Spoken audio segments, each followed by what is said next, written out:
Hello again, welcome back, and welcome to 5th generation Hobby Shop. So now, magre-review na naman tayo ng unit ni Sir Nicholas, okay? Or Alpanic of Sorsogon. Parang nag-order na to dati si Sir. Hindi ko lang ma-recall, no? Kung parang pangalawang order niya na to. Okay, shout out kay Sir Alpanic of Sorsogon. This is the 702 revolver by Wingun. Also made in Taiwan. This made in Taiwan also, no? Cyanide markings. Okay, by Wingun, made in Taiwan. Wala siyang markings. Ito. And made in Taiwan. Sport series. This is a sport revolver series by Wingun. So this is airsoft, no? Kasi meron tayong revolver din na airgun. So, but this one is airsoft. Okay, so may mga nagtatanong, Sir, pwede bang balahan yung airsoft ng steel BBs? Ang sagot ko doon, pwede naman. Pwede naman siya. Pwede naman. So, pwede naman siyang balahan as long as yung bala mo ay same size doon sa bala ng airsoft. So, in diameter nun is 5, I'm not sure. Ito yung diameter niya eh. Ito.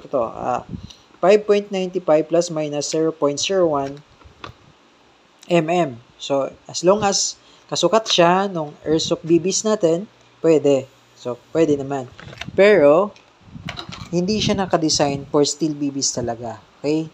Nakadesign siya only for plastic BBs. Ito. Meron akong steel BBs dito. Yan, steel BBs ko. Yan. So, pinagte-testing ko rin yan minsan sa unit ko.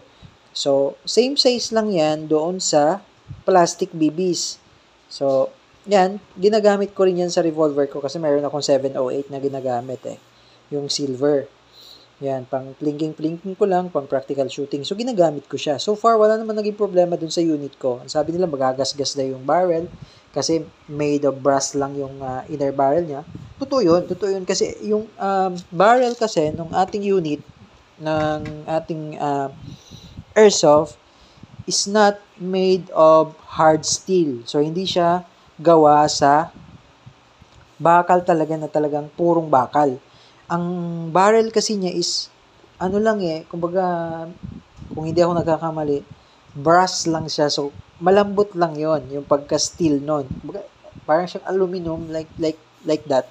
So, pag laging dumadaan yung hard, kumbaga yung steel, kasi steel siya eh. Yung steel BBs, sabi nila nagagasgas daw yon. Oo, totoo naman nagagasgas. So, katagalan, baka magkaroon ng problema yung ating inner barrel. Okay? So, hindi talaga siya naka-design for steel BBs. Pero pwede siyang balahan. No? At your own risk. Okay? At your own risk. Okay? So, ito na. Bubuksan na natin yung unit ni Sir Alpanic. Okay, this is the 702 6 inches revolver. So, this is airsoft. Yan, airsoft siya. So, meron tayong revolver din guys na 6 inches. Yung silver, which is the Crossman. So, yun talaga, naka-design for steel BBs. Ang bala nun is 4.5 mm steel BBs. Mas maliit siya sa airsoft BBs. Pero talagang naka-design siya for steel BBs kasi yung inner barrel nun is made of steel. Talagang matigas. Talagang hard type of steel yon. Okay? So, iba kasi yung material ng airsoft. So, this is the 702. So, kung gusto nyo mag-avail, message lang kayong gusto nyo yung airsoft or yung airgun revolver. Mayroon din tayo nun. Okay? So, this is the shell. So, yan. Sealed pa siya. Hindi pa siya nabubuksan. And this is the manual. And, Sir Alpanic, so, ito na yung binigay ko sa inyo kasi CO2 powered siya. So, ibig sabihin, pag CO2 powered siya, malakas. 0.30 grams na ang ibibigay ko sa inyo. Pero kung gusto nyong 0.20, message lang po kayo before namin siya i-ship para mapalitan namin siya ng BBs. Ang ibibigay ko po sa inyo is 0.30. So, kung gusto nyong palitan, message lang kayo agad sa aming page para mapalitan natin before namin i-ship yung unit nyo. Okay? And then, it comes with, syempre, may kasama na siyang silicone oil. So, ito po, naka-promo kami. May silicone oil siya. Dati wala kaming free na silicone oil. So, sa ngayon, if you order from So, nag-start ito nung kahapon lang, December 17, onwards, meron siyang free na silicone oil. Okay? And also, it comes with 5 piraso na ESG. So, kung gusto nyo bumili ng isang box, this is 50 pieces. Isang box po yun. Makakatipid kayo pag isang box ang bibili nyo. Kasi pag binili niyo siya na per piece, this is 60 pesos. 60 pesos. So, for times 50, 3,000. Pero pag bumili kayo ng isang box, 50 pieces, 2,500 na lang. So, makakatipid kayo ng 500 pesos. So, mas maganda, bibili kayo ng isang box. Okay, so it comes with 5 pieces na CO2. Okay, so bubuksan natin. Okay, sisirain ko na sir yung sealed na yung plastic. Sirain ko na. Dito ko na sirain. Pasensya ka na sir, iti-test natin. So kailangan natin sirain yung sealed. Nasisira tuloy yung yung packaging. Pero okay lang. Ayos na lang natin ulit. Okay, so ayan. Long barrel. Ayan, Super Sport 702. Meron siyang safe. Ayan, safe. Then, open rotary or yung bola. And then, double action. Single and double action. Adjustable sight. Okay, adjustable siya. Windage. This is the windage or the up and down. Yan. And this one is this is the windage or the left and right. And ito, yan, the elevation or the up and down. So, ma-adjust yan yung kanyang sight, rear. Sa front, fix. And meron ka makikitang white dot. Fix front sight. Okay. Ayan. WG. Para siyang sticker. No. Sticker. And sa kabilang side, yung serial number. Ayan. Made in Taiwan. Ayan. Ang haba nito ay 6 inches. No. 6 inches to. Okay. Ayan. And, mayroon siyang kasamang speed loader. Then, dalawang railing para sa red dot or scope, mini scope. Pwede ka maglagay mini scope. Mas lagay dito siguro mini scope. Pwede rin red dot. Yan. So, ito, dito yan. Pag tinanggal nyo to, may spring yan sa loob. Ingatan nyo lang pagka ni-remove nyo o pag nilagyan nyo ng railing. Kasi may spring yan, baka tumalsik. Mahirap hanapin, maliit yun eh. So, pag tinanggal nyo yan, or nilagyan nyo na itong railing, kung gusto nyo lagyan siya ng red dot or scope, magiging ganyan siya. Ayan. Eh, dalawa yung kasama niya. Ayan. And this is the cartridge or yung shell cartridge para to sa BBs. Okay, dito nilalagay yung BBs. Plastic BBs, no? Plastic BBs or steel BBs, depende sa inyo kung ano yung ibabala nyo. Ayan, so lalagyan natin siya ng 0.20 kasi yun yung gagamitin natin sa chrono. Ayan, 20, dyan lalagay. Para din siyang dun sa airgun, di ba sa airgun, yung crossman dito din nilalagay. So, especially dun sa SR357. Yung SNR kasi may dalawang may dalawang set ng shell. Yan. 6 shots. Usually, 6 shots lang naman ang revolver. Merong 8, merong 7. Depende sa model. Yung real steel, pero sa airsoft, mostly 6 shots. And then, meron siyang kasamang out of the box to, 0.20 grams na 100 shots. 100 rounds. Yan. Okay. So, ayun. Kaya kami namimigay ng lube or silicone oil kasi para malagyan na natin ng lube. or silicone oil. Etong ating unit. Okay, kailangan lagi siyang lubricated. Lalo mainit ngayon, summer. Kailangan laging lubricated pag i-stock nyo yung mga unit natin or airsoft gun natin. So, patakan lang natin yung part. Yung part na yan, yan. Yung part na yan, yung parang may, tawag na to. Yan, patakan nyo lang yan, yung part na yan. Then, kahit hindi nyo napatakan yung CO2 kasi meron naman na siya. So, pagka naglagay kayo, every time maglagay kayo ng ng CO2, patakan nyo yan para laging lubricated. Pwede nyo patakan na rin to para maganda.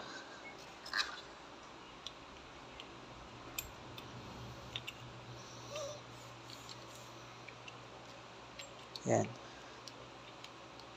Luwagan nyo lang yung lock. Tapos isakto ko lang. Hindi ko muna yan inigpitan, no? Kasi papatakan ko muna to. Ito.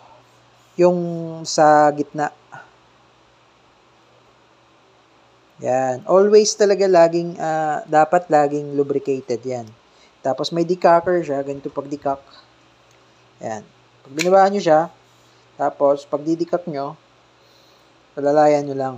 So, diinan nyo to, yung hammer. Pag diinan nyo, alalay sa trigger. Yan. Okay. Then, ito pwede nyo rin lagyan to. Ito tong part na to. Basta yung lahat ng moving parts, pwede nyo lagyan ng lube. Okay. So, hindi ko muna siya inigpitan, no? So, ngayon, higpitan natin. So, pag higpitan nyo, make sure na mabilis. So, mabilis. So, kailangan ganito. Yan. Mabilis. Then, saktong higpit lang. Wag din sobrang higpit. Baka lumubog naman yung, yung valve. Okay, saktong higpit lang. Then, mas maganda, after that, patakan nyo ulit. Yan, para lube. So, every time na checkin yung barrel nyo, patakan nyo. Tapos, hindi siya pwedeng i-stack ng, yung pressure niya or yung CO2 niya ay marami pa. So, halimbawa, ito, nilagay ko. Bago pa to. Then, pinaputok ko ng mga ilang shots lang. Halimbawa, 10 shots. Tapos, i-stack ko ng matagal. Hindi pwede yon. So, pag i-stack nyo siya ng matagal, sabihin na nating months, kailangan, i-stack nyo siya na paubos na yung CO2. Kapansin nyo naman, pag paubos na kasi mahina na yun eh. Mahina na yung putok, mahina na rin yung tunog. So, that's the time na meron pa rin yung CO2, may laman, pero konti na lang yung pressure nun. So, pwede nyo siyang i-stack. Kung hindi nyo siya talaga gagamitin ng ganung katagal, pwede siyang i-stack. Pero wag nyo siyang hayaan na walang CO2. Okay? Dapat meron siya pa rin. Katulad sa mga green gas na meron pa rin siyang laman na CO2. Kahit konti. Para yung o-ring niya, hindi siya, kumbaga, always pa rin siyang nag-work, may pressure pa rin. Tapos, kahit na meron siyang CO2, patakan nyo pa rin ng lube para always siya lubricated yung mga o-ring. Okay? So, kung bago yung CO2, kailangan, gamitin nyo rin para hindi magkaroon ng premature leak. Okay, so yan, loaded na yung CO2. May butas na yan, so pwede na siyang pumutok. Pero wala naman siyang shell, hindi ko nilagyan. So ngayon, lalagyan natin. Load natin yung shell. So, ayun, sa mga nagtatanong kung pwede ba siyang steel BBs, ito po yung sagot. Pwede naman siya, pero hindi talaga siya nakadesign for steel BBs. Meron kasi talagang unit na nakadesign na ang bala niya ay steel BBs. Like yung Crossman natin, yung airgun, nakadesign talaga yun for steel BBs. Okay, yung SNR naman, steel BBs, tsaka pellets. Though pwede rin yung SR, dual ammo, pero out of the box, hindi siya kasama yung pellets. Okay? Haba. Super Sport. Yan. Yan na lang. Kuha na lang natin ang picture. Okay. So, chronograph test. So, malalaman natin kung ilang EPS to kasi mahaba eh. So, i-save muna natin. Then, silipin natin yung barrel. So, hindi siya rifling, no? Hindi katulad ng mga airgun na rifle steel or naka-bore. So, So, this one is kasi malambot yung type ng pagka-metal niya, yung inner barrel. Okay, so, hindi natin patagalin. I-ano na natin, medyo umaba na yung video, i-chronograph test na natin. Okay, chronograph test. Palubat na yung chrono ko. Yan. Okay. 6 mm using 0.20 grams. Yan yung standard na ginagamit. Okay. Bago malubat tong aking chronograph test. Chronograph tester. Okay. Single action. Okay, naka-save pala. Okay, single action. Firing. Oh. 370. Teka lang, ayusin natin. Alam ko pumapalo tong 400 eh. Oops. Error. Okay, error yan. Kasi 1929. Teka lang, ayusin lang natin So, ayan, inayos ko muna yung chrono kasi medyo magalaw. Hindi ko chronograph ng maayos eh. Okay? So, ayan. Single action. Firing. Oh, error ulit. Yan, nag-error ulit eh. Kasi 1,179 eh. So, ulitin natin, no? Palobat na kasi ito eh. Try natin ulit. Firing. Oh, nag-error na talaga. Sobrang lakas nung ng unit. Teka lang. Charge lang natin saglit yung ating chrono kasi nag-3 to 79, no? Kaya, so, ayan. Charge lang natin ng konti. 2 bars. Okay. So, try natin ulit. Oh, nag-1 bar na. So, sana hindi mag-error. Huwag ka muna malobat. Okay. Chronograph, testing. Firing. Ayan, 458. Okay, 458. Medyo, nalobat lang kasi yung kanina eh. Kaya, Okay, ano to? Single action. Up. Error, 3,279. And ulitin natin. Double action. 1,561. Medyo, yung ating chrono. Lobat kasi. So, yung first initial natin ay 348. 456. No? So, sorry. Kailangan nating i-charge ulit yung chronograph. So, ayan. Medyo na-charge na natin ng konti yung chrono. Okay. 3 bars. Okay, so proceed tayo sa chronograph testing. Check lang natin kung mayroon pa tong BBs. Okay.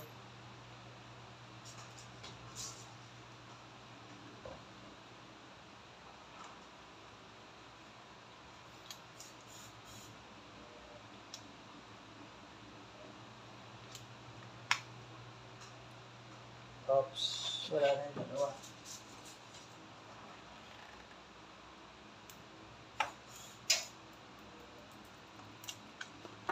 Teka lang.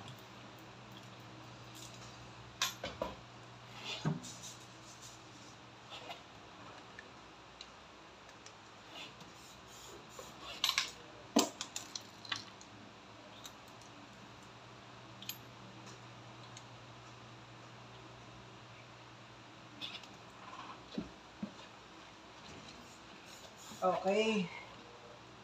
Check natin kung may laman lahat. Okay, so proceed tayo sa chronograph. Okay, yan. So,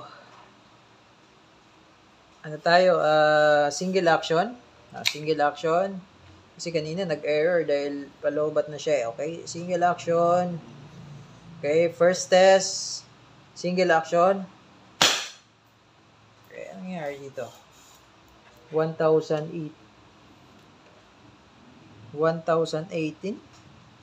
Parang nagloko na tong ating chronograph. Okay. Palitin natin. Firing. 3,279.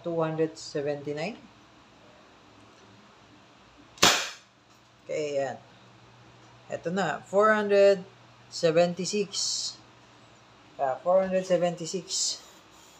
nag-error yung ating chronograph test. Okay, 476. So, ulitin natin. Okay. Ayaw mo pang mag-focus. Okay, 476, firing. 504. Ayan, 504.4. Ay, error. 622. Lakas niya, ano? Ayan. 622.5. Okay. So, enough na tayo sa chronograph test. So, test muna natin ngayon yung rapid testing naman tayo. Okay, pasensya na. Medyo nag-error yung ating chronograph test. So, ngayon, testing naman natin yung rapid testing. Okay. Single action. Firing.